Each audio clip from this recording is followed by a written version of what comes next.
Hello everybody and welcome back to another My Porch Prints tutorials. This is Kyra and today we are going to be decorating some antique envelopes, and I want to preface by saying sorry if I sound a little bit stuffed up. I'm just coming off of a really bad cold. I lost my voice for about a week there, so that's why you haven't seen too many tutorials from me recently, but it's just coming back and I'm just getting over it, so I figure we will start off with a decorating tutorial and kind of see how it goes. So sorry if I sound like I'm breathing through my mouth. It's because I can't breathe through my nose right now. But otherwise, hopefully it doesn't hold us up too much and you can still enjoy the tutorial. So let's go ahead and jump right in with the supplies needed for today's video. First off, I printed off some templates. Some of these are from our junk journal templates kit and some are from our TRIFOLD envelopes kit. And as always, I will link kits down in the description box below, so if you're looking for anything, you can find it there. And I did print these on plain white cardstock and then ran them back through the printer, printing on them with these embossed papers that are semi-new to the shop. They're just kind of neutral colors, very pretty sort of antique designs. And then I flipped over these papers and ran them through the printer again, printing on the back of them with these, I believe they're called like stitched design papers or something like that. Again, they will be linked down in the description box, but just any pretty papers that you like will do. I just thought these looked kind of cute and antique, so that's what I'm going to be snagging here for my papers today. And then again, just printed on cardstock. I do recommend cardstock just to give them a little bit more of a sturdy feel. You can use paper, it doesn't make a huge difference. I just like mine to be a little bit thicker. And so we're going to take these and just cut out each of the envelopes. Make sure to be careful and follow along the template. Sometimes the designs can be hard to see when you print on top of them, so just try to pay attention. And if you are new to our kits, this is just kind of a quick little showcase of how you might fold some of the envelopes in case you're confused. Most of them are pretty self-explanatory. Some of them have these like 3 or 4 edges that you fold in, and then some of them don't have any like flaps or panels. They just fold in half like this. So most of our kits have instructions, so you should be able to kind of figure it out as you go. Just follow along the lines. Anywhere there's a line, fold, and some of them are, you know, tri-folds like this one. So just pay attention to where your lines are and fold along them like this. And you can choose whether or not you want to glue your envelopes shut if they happen to not be a folding envelope. Like these tri-folds just fold, and that's all there is to them. But some of the more like standard envelopes, you will glue along the edges to glue them shut. And I'm going to be gluing mine shut today, but depending on how you want to decorate, sometimes it's easier to leave things unglued. So, you know, just kind of think ahead before you glue things shut. You can always glue things shut down the line, so I would wait if you're not sure. And for this envelope here, you might see I have a little piece of tape on one of the little folding tabs, and that's because I accidentally cut it off earlier, so I'm just going to go ahead and leave it as is, but if you see that's why that's there. Speaking of this envelope, let's go ahead and start with this one. I'm going to be taking some distress ink in the color Vintage Photo and going over the edges. But something a little fun that I wanted to share with you guys. I went thrifting the other day and I found this book from Tim Holtz, which is the person who makes the ink we use, and it's actually autographed by Tim Holtz, so I was just kind of surprised to see this. What are the odds, you know? But I decided to pick it up and snag it just to show you guys because I thought it was kind of neat. But otherwise, just going in with that Tim Holtz Distress ink along all of the edges here just to make things look a little bit more vintage, add a little bit of contrast. Again, you don't have to do this, or if you have like paint, you can use acrylic paint or something like that. It doesn't have to be Distress ink. But again, if you are interested, we have our Distress ink linked in the description box for you if that's something you want to buy. And then I reached down into my scrap box and I'm using a, like this, not the scrap box, sorry, my trash can, because I just grabbed a piece of one of those papers that I just cut my envelopes from. And I'm just using a decorative hole punch here to give it a decorative sort of like doily-esque edge. And I'm going to glue that down to the bottom of my envelope, just creating a little layer here like this, trimming off any extra. And then again, going over the edge with some distress ink to help it blend in.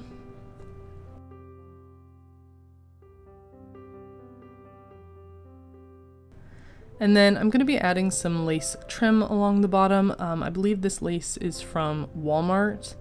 And then I also have some pearls that I'm going to be using for this one here. I have these like pearl stickers. Again, I think these might be from Walmart. These like longer pieces are a little bit more expensive, but they're kind of handy if you want sort of decorative pearl edging and you don't want to have to lay out each individual pearl. So it's kind of handy to get that kind of look. And I'm just going to add some along the top of my envelope here and also along the bottom, just to give it kind of like a fancy decorative feel here. I was kind of leaning into like a slight Rococo inspiration for this one. So I'm going to be taking some of this pearl beading here, this like chain. Again, I do believe this is from the fabric section at Walmart. And I'm going to be grabbing two sort of cut pieces that are roughly the same length. And how long they are kind of depends on your envelope, so you'll kind of have to eyeball how long you want them to be. This one's probably like, I don't know, 7 inches, 6 inches, maybe around that length. And I am going to kind of pull on these a little bit with some pressure to get them to have like a nice curved shape to them. And after the first two, I'm going to cut a third piece that is slightly longer. Again, I'm kind of eyeballing things here. It's not exact measurements, so it can help to kind of lay things out and just see how long you want them to be when designing this. And I'm kind of going for like a draped pearl chain sort of look here. So I'm going to grab these two pieces and I'm going to find kind of roughly the center of my envelope. And I'm going to start with one end in the center and then grab the other corner and kind of pull it to the outer edge of the envelope like this. This is one of those things that's kind of hard to explain. It's easier to show, so hopefully this is making sense. But I'm just going to go ahead and glue those ends down, and I'm also going to add a little bit of glue in the center here just to make sure that the chain doesn't get like caught on anything, snagged and like ripped off the envelope. And then I'm going to do the same thing to the other side here, just with another piece of chain. And this is why you want them to be the same length, is so that they look even when they're draped. So you're trying to get things to look somewhat symmetrical on both sides. It doesn't have to be perfect, but close counts. And then I'm adding some glue roughly in the middle of those two chains and adding my third one here. And I'm using my pearls kind of as a guide to get things even. You can measure things out if you want with a ruler. And while those are drying, I am going in with some distress ink over my lace at the bottom here. And just to make it look a little bit more antique, instead of taking the time to tea dye everything, I'm just going over it with distress ink. And that's kind of like a little cheat here to help make the ribbon look a little more antique. All right. So now that we have our pearl chains here, I'm just going to finish it up by adding a couple of these larger press-on pearls. Again, these are, I believe, from the craft section at Walmart. And I'm going to add a little glue to make sure that they hold really well here. I'm using Fabri-Tac glue, if anyone's wondering. Again, we have that linked down in the description box for you. You can find it in our Amazon linked shop. And then I'm also taking a couple of these little satin bows, again linked down below, and just using that to kind of finish it off and give it that like overdone decorative antique Rococo, very feminine sort of look for this little envelope here. And then the last thing I decided to do was take a little bit more of that lace and go over it with some distress ink. And I'm going to glue it to the top here just so I have a few ruffles kind of showing out the top of the envelope. And this is one of those things that might have been a little bit easier to do if I hadn't glued my envelope shut beforehand. So that's kind of why I mentioned that earlier. But a workaround is just to kind of hold it open using like a ruler, a bone folder, a pencil, something like that, and just sliding the lace underneath into place, and then removing my little bone folder here and pressing down on the envelope so that the glue side sticks to the paper. And I am cutting these at a slight angle so that everything kind of fits nicely here within my envelope, kind of just following the natural shape of my envelope and using that as my guide for how to cut things. But otherwise, that's going to be the last thing for this envelope. I'm not going to decorate the back of these envelopes, or at least not this one in particular, because this one, the idea would be to just glue it straight into the journal, or maybe add it in as like a tip-in or something like that. But it's kind of just up to you how you want to use it. Depending on the size of your journal, there is a chance that it won't be able to fit like horizontally unless you're using it as like a cover piece or something like that. So it will have to go in kind of like in a vertical way. If you don't want things sort of sticking out of your journal, it's kind of up to you. But again, you can just sort of fold it over a page like this and make it into a tip-in or a fold-in, just kind of an extra place to tuck ephemera into. But that is going to be it for this particular envelope, so let's go ahead and move on to our second one here. So for this one, I'm taking one of my folio pages here. I believe this is from the Junk Journal Templates kit. And I'm going to start off by adding a piece of a paper lace doily here. I just kind of cut it in half, and I'm going to just glue it down along the edge here like this. And then I'm adding some strips of ribbon here, just kind of creating like this little, I don't know, like a cross section here. And then I am taking a scrap from my scrap box that just had some script on it. I will link to a paper pack that has scripts on it if you're interested, but any kind of script scrap will do. And I'm just going to tear one edge here and glue it down to 1/2 of my folio like this. And then I'm going to cover up one edge with some more lace. I believe this is also from Walmart. And I'm just going to trim it down and glue it in place. And then I have these little stamp stickers, or I guess it's like a wax seal sticker, and I'm going to add that into my cross section. I don't know if we have a link for these. If we do, I will try to link it. If not, you know, any kind of sticker or button or anything like that will work. And then I'm just going to add this little label that I have from my scrap box, as well as a fussy cut flower, and I'm just going to glue that down onto the front of my envelope like this, and then finish it up with a bow and some pearls and a little bit more lace on the bottom here. And then I have a couple of buttons I'm just going to glue down to give it a little bit more character, make it a little bit more shabby. And that is going to finish up this little piece. And something to keep in mind is that when you flip it over, the script will be upside down, so you could cut it in half and glue it the right way up if you want to. It's not that big of a deal, I don't think, but just another thing to keep track of here. And then moving on to our third little envelope, I'm going to take some more of those paper doilies, and I am going to coffee dye them by just dipping them in coffee for a minute and letting them sit there, and then stuffing them in the microwave for 10 to 30 seconds depending, until they are dry, and that way I don't have to do like a large batch of coffee dye doilies in the oven. I can just make a couple for what I need for this project. And I'm going to use these with some lace here to decorate the sort of the back of the envelope. And so I'm going to take one whole paper doily here, and I'm just going to fold it in half and then fold it in half again, and that's going to give me nice even quarters. And we're going to use these to decorate the corners here. So I'm going to go ahead and cut these into my 4 equal pieces like this. Sorry if the audio cuts are kind of awkward too. I can't breathe through my nose, so if I'm talking, I can't breathe through my mouth, so I have to keep cutting things so I can breathe. Sorry, you guys. But with these 4 corners, I'm just gonna kind of pull them out towards the edge, and how much of the doily you want showing is kind of up to you. You can kind of move them around until you're happy. And then I'm going to glue these down once I'm like comfortable with where they are and I think they look good. And then I'm going to take some scissors and just trim around the edges. And I am using the sort of the scalloped edge of the doily to help me get things even. So you can see I've got sort of these edges here at the edge of one of the scallops. So I have 3 scallops here. So I'm going to try to make sure that all of my corners have 3 even scallops when I glue them down. And that way, when I cut all of these edges off, all of the corners look nice and even. So I hope that made sense.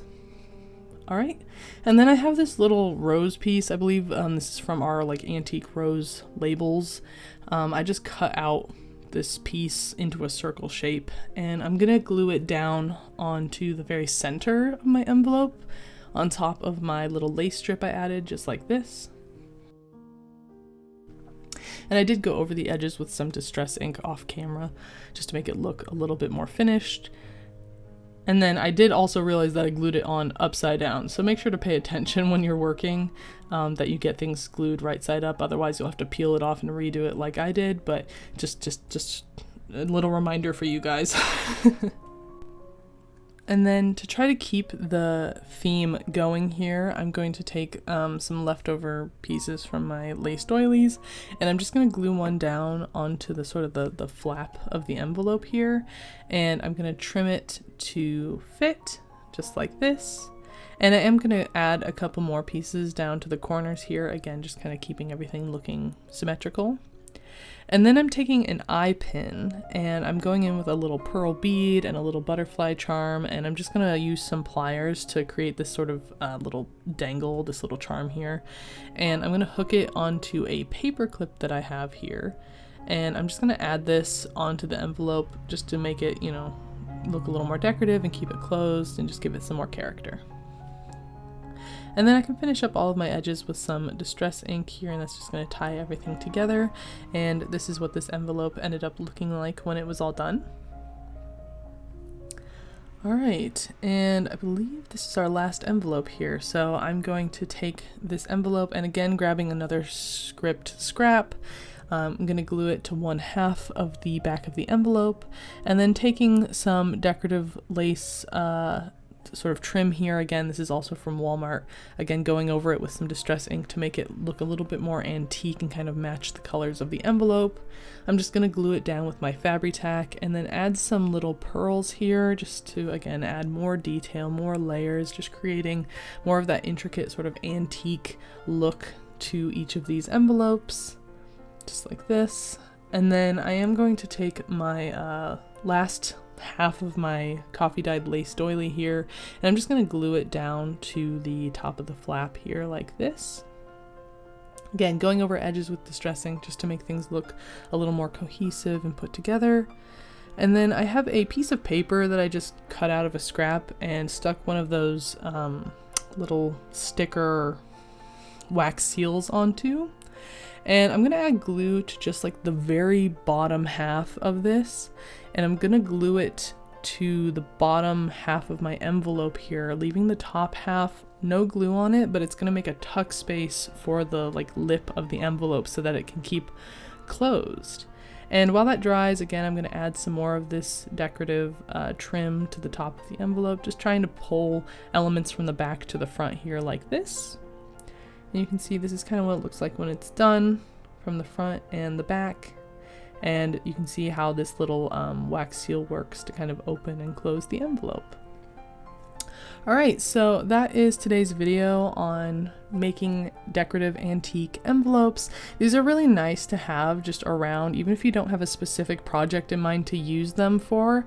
You can just keep these in sort of an ephemera box, and when you make make a journal, it's nice to just be able to reach over and grab these finished pieces and tuck them into a journal when you need them. I think they could also be really cute for sending out like invitations if you have like a summer tea party or something like that. This would be really fun to get in the mail. So I hope that this gave you some ideas for how to decorate your envelopes for your junk journal. And thank you so much for crafting along with me. And don't forget to like and subscribe so you don't miss out on future tutorials. And I will see you in the next video. Bye!